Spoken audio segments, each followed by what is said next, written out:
Innovation in our modern context plays a critical part in our economic well-being. The process is a kind of creative destruction, echoing what Mr. Whittle's just been saying, replacing the obsolete with the cutting edge, developing the previously unimagined.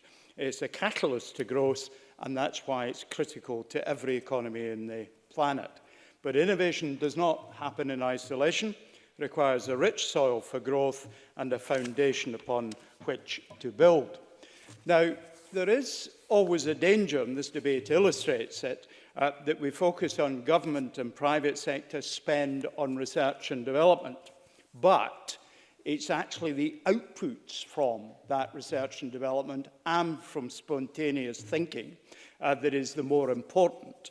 In other words, how many patents do we produce? How many registered designs and product names do we come up with? How many startup companies beyond Me Too enterprise? And it's interesting that Brian Whittle referred to Apple, because of course the iPod, their first music kit, depended entirely on a chip that came from the Wolfson Institute here in Edinburgh. So we're still doing it. We've been doing it a long time indeed. Scotland wants to be a leader in innovation, and we do put our money where our mouth is. Product and process innovation has a clear link to employment growth, but it doesn't just happen in isolation.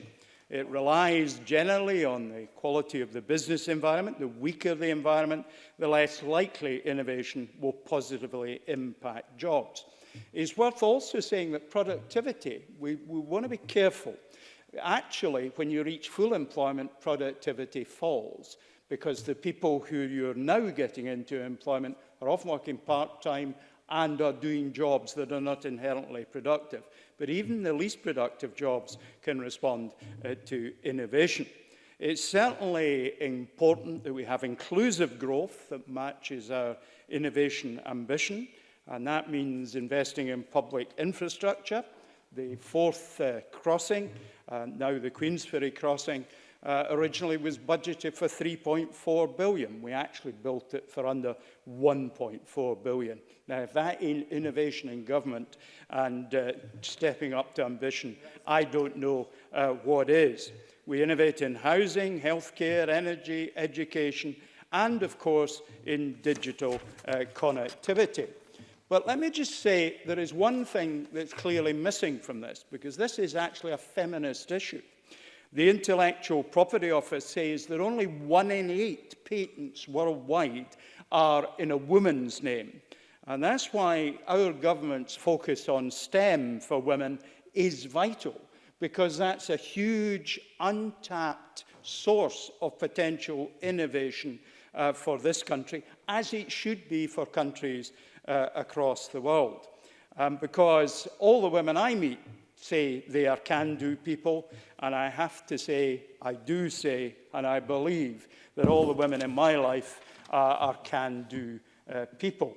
It isn't simply just about that. Attitude, culture, self-belief, these are important, important attitudes. Now, Presiding Officer, the Scottish Government is working with partners to support the can-do, and that's absolutely good. We also, of course, have to make sure that people have somewhere they can innovate. We need people to take risks, and we need to be prepared to see failure. Now, Scotland is historically been an innovating nation. Alexander Burnet seemed to think innovation started in 1707. Well, the Napier bones were developed in the 100 years before that, the slide rule, and of course the decimal point came from John Napier as well. The first coal mining done on artificial islands in Scotland, 1575. But there were inventions after 1707 as well. We bequeathed to the world the overdraft, invented in 1728 by the Royal Bank, and relevant to the 1707, we invented the first flush toilet in 1775, Alexander Cumming. Scotland invents, the world benefits. Presiding Officer. You never disappoint. You never disappoint, Mr. Stevenson. I learn something every time you speak, whether I want to or not.